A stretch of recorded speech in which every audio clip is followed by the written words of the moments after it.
இசையமைப்பாளர், இயக்குனர், Morgan hero, மக்களின் ஹீரோ விஜய் ஆண்டனி அவர்களை இப்போது பேச அழைக்கிறோம். இங்கே வந்து என்னை வாழ்த்த வந்திருக்கும் நண்பர்கள் அனைவருக்கும் மனமார்ந்த நன்றிகள். ரொம்ப thanks Ishari Ganesh sir, Ramesh sir, Dhananjayan sir. Dhananjayan சாரோட முயற்சியில் தான் அந்த ஃபங்க்ஷன் நடக்குது. ஆக்சுவலாக வழக்கமாக ஒவ்வொரு படம் ப்ரொடியூஸ் பண்ணும்போது ப்ரொடியூசர் தான் டென்ஷனில் இருப்பாங்க. நான் தான் இருக்கணும். ஆனால் இந்த படத்தை பொறுத்த வரைக்கும் முழு டென்ஷனையும் வந்து தனஞ்சயன் சார் கவர் பண்ணிக்கிட்டார். அங்கே தேட்டர் போட்டிங்களா, தேட்டர் விழுந்துருச்சா, ப்ரெஸ் மீட் வச்சிட்டிங்களா, ஆந்திரா போயிட்டிங்களா, தேட்டர் போயிட்டிங்களான்னு சொல்லிட்டு பின்னாடி இருந்து எந்த விதமான பலனும் இல்லாமல் சார், நான் நல்லா இருக்கணுன்ற ஒரே ஒரு காரணத்துக்காக மட்டுமே வந்து நீங்கள் இவ்வளோ பண்ணிட்டுருக்கீங்க சார்.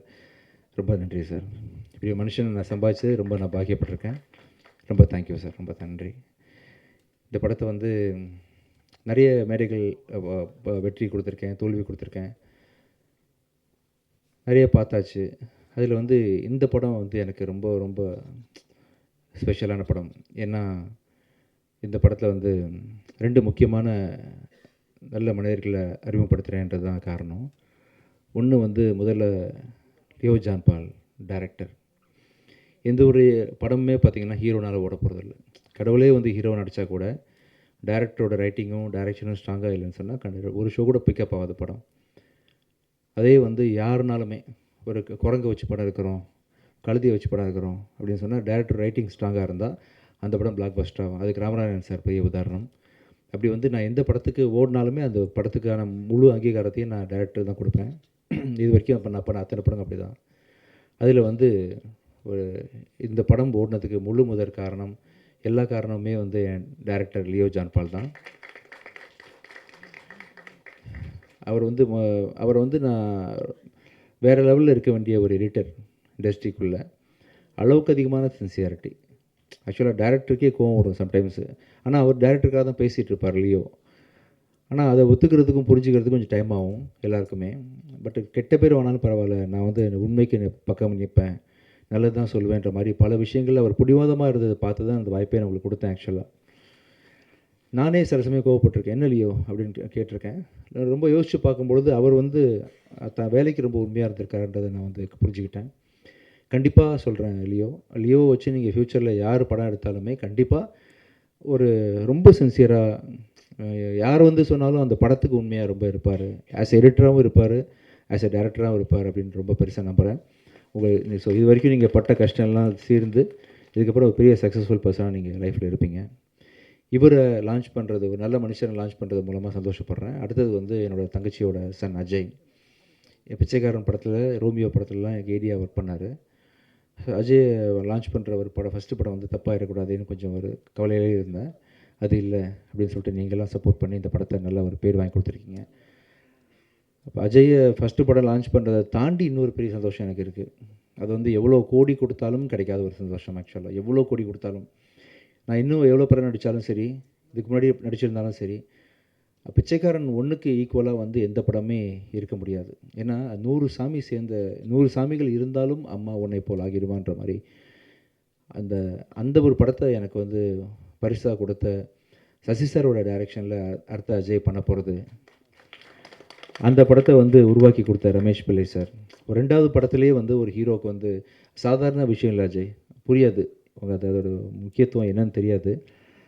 அதுவும் அந்த கதையை நான் கேட்டேன், ரமேஷ் சார், நான் வந்து பிச்சைக்காரன் 1க்கு கதை கேட்டு முடிச்சுட்டு சார்கிட்ட பர்மிஷன் கேட்டேன். சார் கொஞ்சம் வெயிட் பண்ணுங்கள் சார், கொஞ்சம் அழுதுட்டு வந்துடுறேன், ரொம்ப முடியல, அதாவது கதையை கேட்கும்போது டிஸ்டர்ப் ஆகிடக்கூடாதுன்றதுக்காக அப்படியே ஹோல்டு பண்ணி வச்சுருந்தேன். அதே மாதிரி பல நாள் கழித்து சசி சாரோட டைரெக்ஷனில் இந்த படத்தில் வந்து எப்படி ஒரு மனுஷனால் சொல்லாமலே டைம்லேருந்து ஆரம்பிச்சு தனஞ்சயன் சார், ஐஸ்வரி சார் இந்த படத்தை நீங்கள் கண்டிப்பாக பார்க்கணும், இப்போ ஷூட்டிங் போக போகிறோம் நெக்ஸ்ட் மந்த்து, சொல்லாமலேருந்து ஒரு 20 வருஷமாக ஒரு மனுஷனால் எப்படி இவ்வளோ க்ரியேட்டிவாக இருக்க முடியும்னு சொல்லிட்டு அவ்வளோ, அதாவது இது வரைக்கும் யாருமே சொல்லாத ஒரு விஷயத்த வந்து யாருமே யோசிக்கலை. அந்த விஷயத்த நம்ம பல படங்கள் தமிழ் சினிமா பார்த்துருச்சு, யாருமே பார்க்காத ஒரு முக்கியமான ஒரு சொசைட்டிக்கு தேவையான ஒரு நல்ல கருத்தோட அந்த படத்தை வந்து சசி சார் இன்றைக்கும் ஷார்ப்பாக பண்ணியிருக்காரு. கேட்கும்போது அவ்வளோ காமெடி, அவ்வளோ emotional sequences plus with moral, அதாவது சொசைட்டிக்கு தேவையான விஷயங்கள்னு சொல்லிட்டு அப்படிப்பட்ட ஒரு படத்தில் வந்து அஜய் நெக்ஸ்ட்டு நான் நடிக்கிறதும், நான் சசி சார் கூட பணியாற்றுறதும், அதை ரமேஷ் பிள்ளை சார் இயக்குறதும்,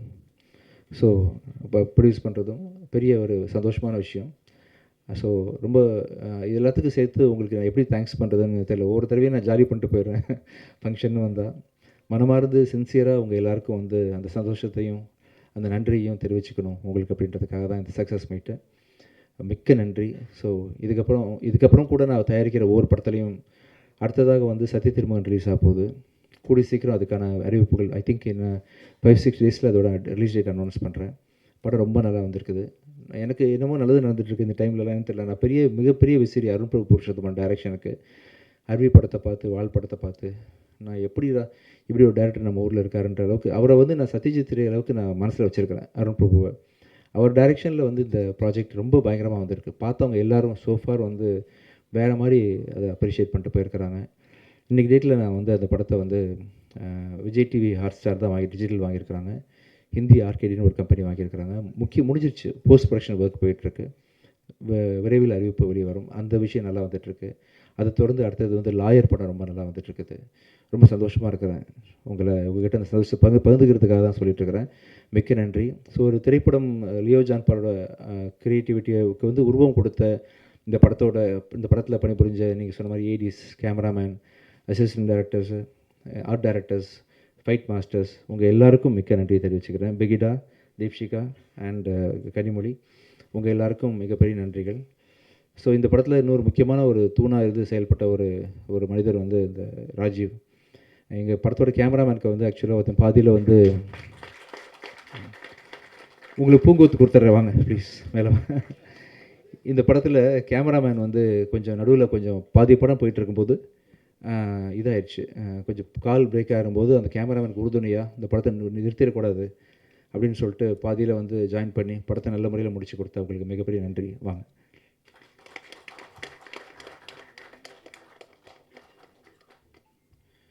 சார் ரொம்ப சந்தோஷம் சார். நீங்கள் கொடுத்த என்கரேஜ்மெண்ட் அது இல்லாமல் நான் இங்கே இல்லை. இன்னும் தைரியமாக இருக்கேன் நீங்கள் இருக்கீங்கன்ற நம்பிக்கையோட. Thank you sir. கூடிய சீக்கிரம் வந்து சக்தி திருமகன் ப்ரெஸ் மீட்டு அதோட ப்ரொமோஷனல் விஷயங்களில் இன்னும் நிறைய விஷயங்கள் ஷேர் பண்ணிக்கிறேன். ஐசரி கணேஷ் சார் மிக்க நன்றி சார். அதாவது எனக்கு தெரிஞ்சு ஒரே நேரத்தில் இத்தனை பெரிய படங்கள் நல்ல நல்ல டேரக்டர்ஸோடு வந்து பண்ணது மாதிரி நான் கேள்விப்பட்டதே இல்லை சார். நான் பிறந்ததுலேருந்து இன்னைக்கு முதலத்து அறிவிப்பு பார்த்தேன் சார். நீங்கள் பண்ணி வச்சுருக்க லைனப்ஸு, டேரக்டர்ஸ் எல்லாமே என்ன நிறைய தெரிஞ்சு இது வரைக்கும் யாரும் பண்ணதில்லை சார். சாய்ஸ் ஆஃப் டேரக்டர்ஸ் ரொம்ப ஸ்ட்ராங்காக இருக்குது. சாய்ஸ் ஆஃப் ஸ்கிரிப்ட் ரொம்ப ஸ்ட்ராங்காக இருக்குது. உங்கள் கனவு வந்து பெரிய லெவலில் ஜெயிக்கும் சார் ஷூராக. ரொம்ப சந்தோஷமாக இருக்குது. ஒரு அருமையான ப்ரொடியூசர் வந்து தமிழுக்கு கிடச்சிருக்காங்க. இப்போது நல்ல நல்ல படங்கள் ப்ரொடியூஸ் பண்ணுறதுக்கு மிகப்பெரிய வரவேற்பு கொடுத்து சாரோட கனவை பழிக்க வைக்கிறோம். நம்ம எல்லாம் சேர்ந்து பழிச்சா இன்னும் ஒரு அடுத்த 10-15 டேரக்டர்ஸ் நல்லா ஃப்யூச்சரில் நல்லா இருப்பாங்க. தமிழ் சினிமா நல்லாயிருக்கும். எப்படி வந்து அந்த அதர் இண்டஸ்ட்ரீஸில் வந்து மிகப்பெரிய பட்ஜெட் படம்லாம் பண்ணுறாங்களோ, பாகுபலி மாதிரி, RRR மாதிரி, அந்த அளவுக்கு ஒரு நல்ல கண்டென்ட் கூட சார் கூட போகலாம். சார் கண்டிப்பாக ப்ரொடியூஸ் பண்ணுவாங்க. மிக்க நன்றி sir. Ramesh sir and Ishari sir 2 பேரும் வந்து இந்த நிகழ்ச்சியை சிறப்பிச்சதுக்கு ரொம்ப நன்றி. உங்களுக்கும் மிக்க நன்றி.